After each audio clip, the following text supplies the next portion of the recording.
Platypus, a small egg-laying mammal that attempts to mate frequently but spends most of its time alone. Man, an adult male human.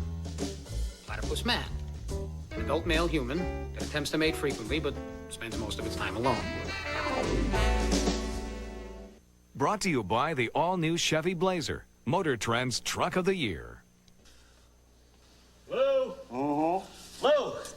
Lou, we're having that pesky audio problem again with the public service announcement. What would you like to do? I'll handle it. Bring it in, Bill. This is a test of your emergency broadcast system. For the next 60 seconds, this station will broadcast a tone that will notify you in case of an actual emergency.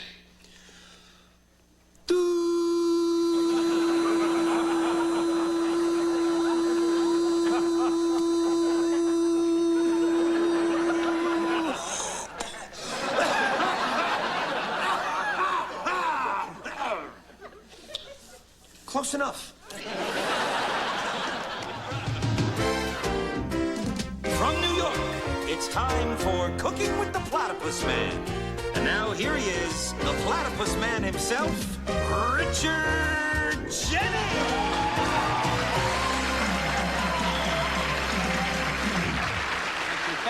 Thank you very much.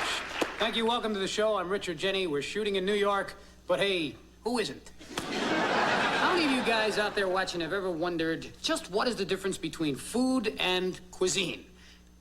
Yeah, I've never really wondered that either, but here's the main difference. Food is something you get at a diner from a guy named Vic, who's like, hey, how you doing? My name's Vic. Stay away from the meatloaf. I had it for lunch. It gave me the trots. Cuisine is something you get at a bistro from a guy named Blaine, who's more like, hi, my name's Blaine. I'll be your waiter. Our special tonight is shredded llama sphincter and candied blowhole, pressed into a hockey glove, attached to a rope, swung to your table, and set on fire. So tonight, I'm going to show you that the most simple and conventional of meals can be the most satisfying. Same can be said for relationships, huh? Wild and exotic is not necessarily better.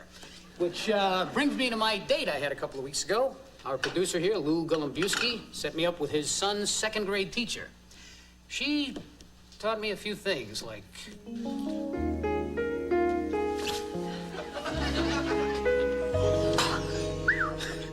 Ooh, school sure has changed since I was a kid. Don't talk. You think maybe we're going too fast? Do you? No. By the way, my name is Richard.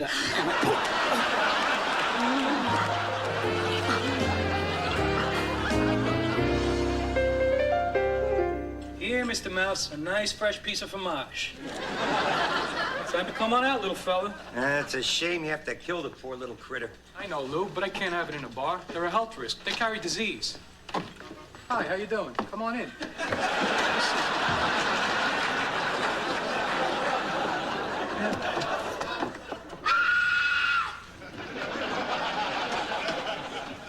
What the hell's wrong with Paige? There's only one thing that sends her off the deep end like that. Guys, you remember my parents? Jack and Marjorie? You gave a bad tip to the cab driver. Yeah, where he comes from, you could buy a Scud missile with what I gave him. Mom, Dad, focus. You know Tommy, right? Hey, how you doing? And you remember Lou? Right, the Jewish fellow. Shalom. So, what brings you to town, Mrs. McAllister? Smart money's on a broom.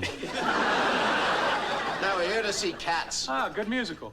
Not the musical, Sheldon Katz, my doctor. I have a prostate the size of a beefsteak tomato. You know, hey, it's gonna happen to you guys eventually. Here's his card. Introduce yourselves. Why are you discussing such personal things? Please, they're Paige's friends. If they're Paige's friends, why haven't they introduced her to a nice guy so she can get married? Don't you know any eligible guys that Paige could... Don't you know any eligible guys that Paige could marry? Mom, Dad, why don't you have a seat right there and I'll get us some drinks, okay? Shame. Shame!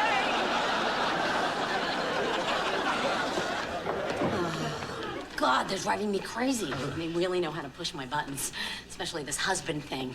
They're obsessed by it. Paige, you're an adult. Go and tell them how you feel. You're not gonna rush into a marriage just to make them happy. Yeah, Lou's right. Stand up to them. What the hell's the matter? Go in there. Go. Well, Mom, Dad, something I have to tell you. We do too. Your father was just saying that maybe we ought to move back here from Florida, at least until you find a nice young man. So what did you want to tell us? I'm engaged.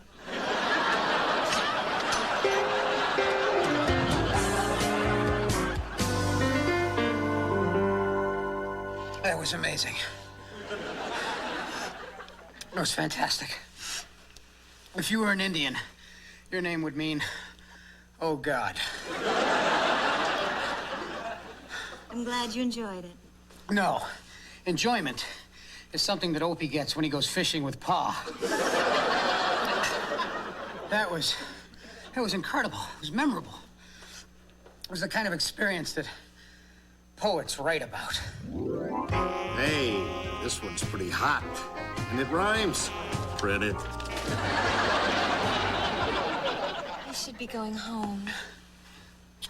I have to get up early tomorrow. Yeah. Hey, Beth. I mean, was that the best sex you ever had, or what? It was nice. It's nice? Very pleasant. Pleasant? Richard, we had a good time. Why don't we just leave it at that? Because there was fruit involved, that's why. You're not going to drop this, are you? No, I'm not. We're both adults. We just made love. Now grade it. Okay, if you really want to know, I think it was a little conventional. Conventional? You thought that was conventional? Yes. A pigeon landed on the balcony. It participated. You see, that's what I was afraid of. Now I've hurt your feelings. I just meant that maybe in the future we could spice things up a little, that's all.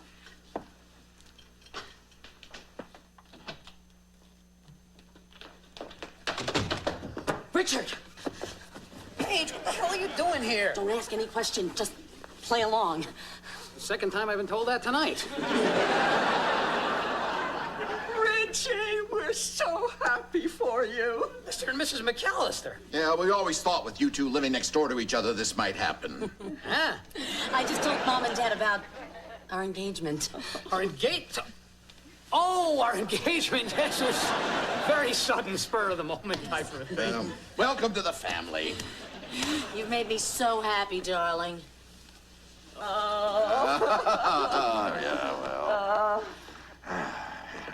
Well, this is more like it. Who's she? Who's she? She's, the cleaning lady. And Paige's parents bought that story? Are you sure you want to marry this girl, Richard? Family doesn't sound too bright. Forget about them. I want to hear about your date with Miss Garland. And don't leave out any details. Hey, sorry, Lou. You know, I'm not the type of guy who would kiss, fondle, have incredible sex, take a nap, go out, buy some condoms, come back, have some more incredible sex, and tell you. Man, now we'll never find out if he slept with her. You slept with Miss Garland? Not a wink. He slept with Miss Garland. Is that a problem, Lou? No, of course not. It's just the idea of him sleeping with Lou Jr.'s second-grade teacher is just so oddly titillating. How was she? Well, you guys familiar with Sharon Stone in the movie Basic Instinct? Yeah. Miss Garland could help her come out of her shell. Jeez, I don't believe it. Now I know why Lou Jr. refuses to stand for the Pledge of Allegiance. So, it was pretty much a perfect night, huh? Yeah, you know, it's almost perfect. Almost. Yeah. She said one thing. She said I was... Short, awkward, poorly toned? No, she said I was, conventional. I mean, I'm not conventional, am I? What? Well, maybe a little. Well, how? You've always been.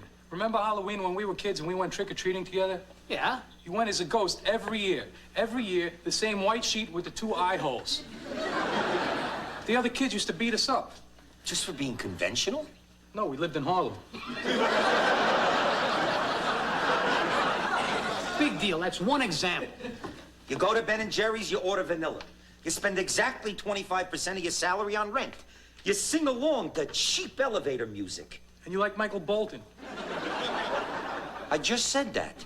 I don't care what you guys say, you're both nuts. I am not conventional. And that's when Beth suggested that we should continue the games on the rocking horse. I hope I'm not shocking you. Not at all, my son. Actually, the sins you've just described are rather conventional.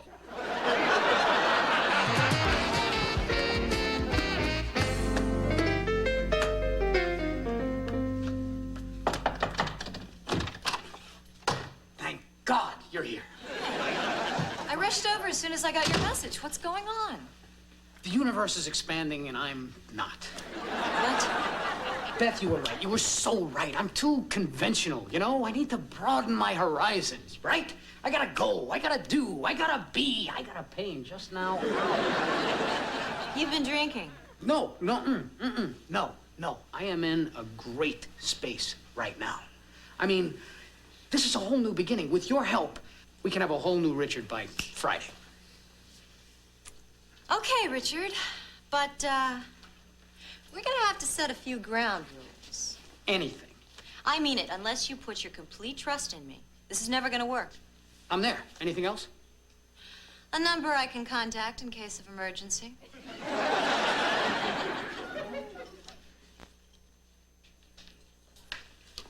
Mom's probably wrong.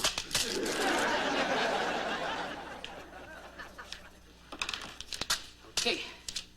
There you go. Let the games begin. They already have. Richard, did I leave my glasses here? Am I interrupting? No, sometimes she tries to get out without doing the windows.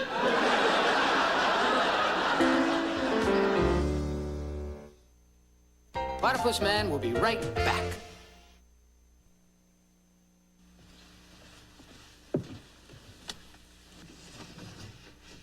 Hi, Father.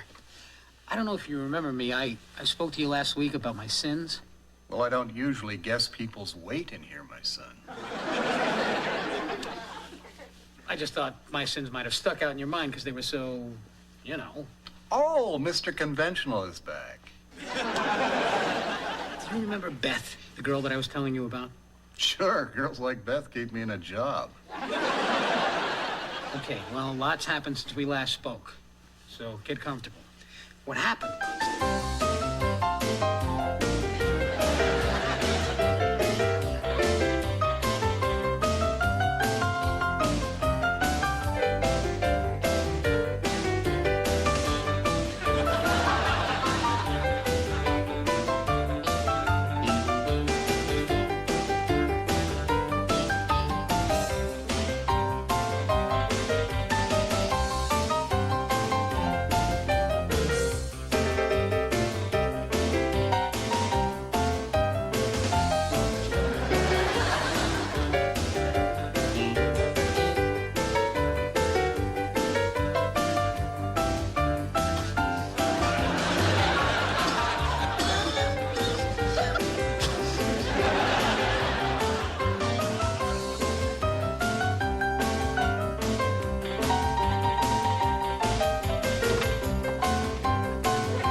pretty much my week. Well, now we're getting somewhere. Tommy, let me have a beer and pour one for yourself. It's on me. How come you're in such a good mood? Lou Jr. got in big trouble at school today. Big trouble. Oh, and this makes you happy? 3 words, my friend. Parent-teacher conference. Yeah, I had a hot teacher when I was in the 9th grade. Yeah? We dated. She went out with a 9th grader? I was 18.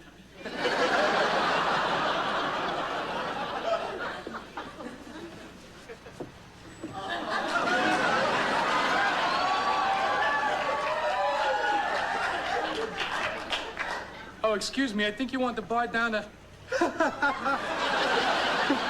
Richard, is that you? No, it's Cher, you moron. Yeah, it's me. What are you doing here? Why are you dressed like that? Wait, your collar's crooked. Wait a minute.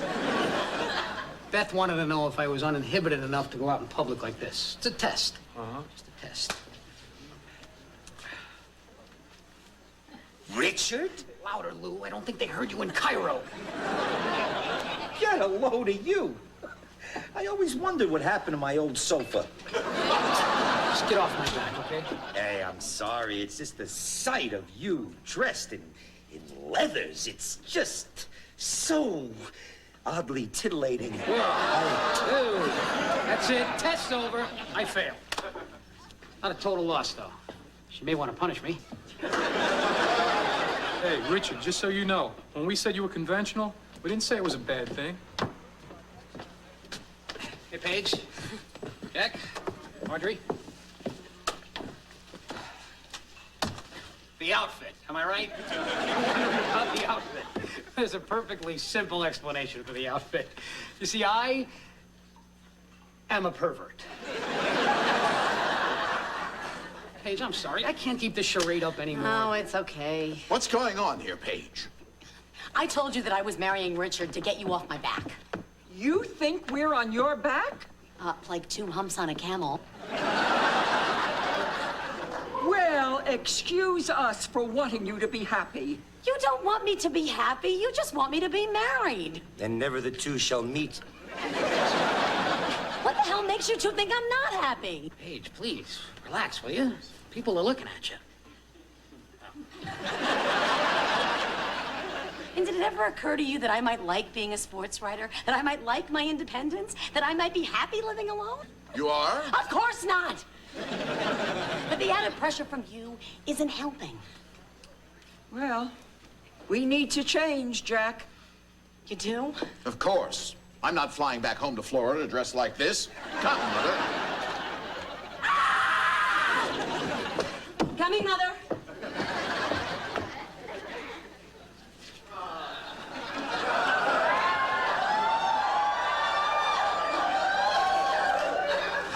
Please. I've had a very long day.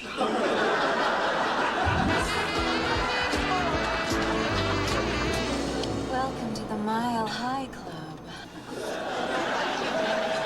Ladies and gentlemen, this is your captain speaking. We're going to be encountering some slight turbulence. Please return to your seat. Hey, that's us. I have an idea what we can do next. Tell me you didn't bring any parachutes. Richard, you're not enjoying yourself. No. It's not that. Not that at all. Well, what is it that you'd like to do? I don't know. Something simple that we haven't tried yet, you know, like dinner, movie, the missionary position. Oh. Don't get me wrong. I mean, everything we've done up to now has been great. Believe me, I'll never be able to feed another pigeon without wondering if we shared something intimate. What are you getting at? Oh, it's just that all the gratuitous sex, it just seems a little gratuitous. You know? I mean, we spent so much time thinking about where we're gonna do it, and not enough thinking about why. Well, don't you like being adventuresome? Well, yeah. I just think that maybe now is time for us to embark on a new adventure, you know? Man, woman, falling in love. Maybe that's the real adventure. It's different. It's not for me, but different. Beth, where are you going? To the cockpit. I saw the captain checking me out when we boarded. Beth, I'm stuck! Beth! Oh, no black box is ever going to explain this. This is the captain again. We should be climbing above this any minute. Oh, God, that's good.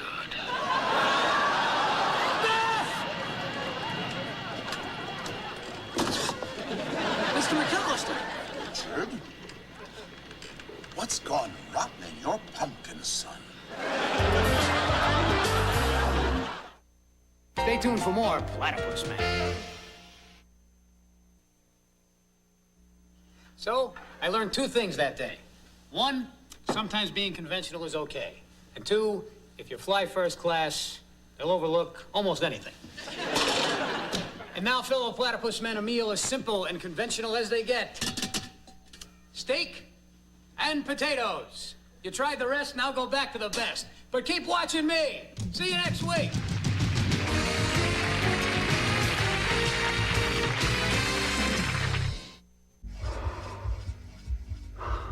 You take it for granted. Don't. Chakotay to voyage. Medical emergency. Beam us directly to sick bay. What's happening, Doctor? He's going into a coma. If Neelix has any chance of surviving, we have to act fast. The crew of the Voyager is being kidnapped. His lungs have been removed. One body part at a time. On the next Star Trek Voyager. The adventure continues next Monday on UPN.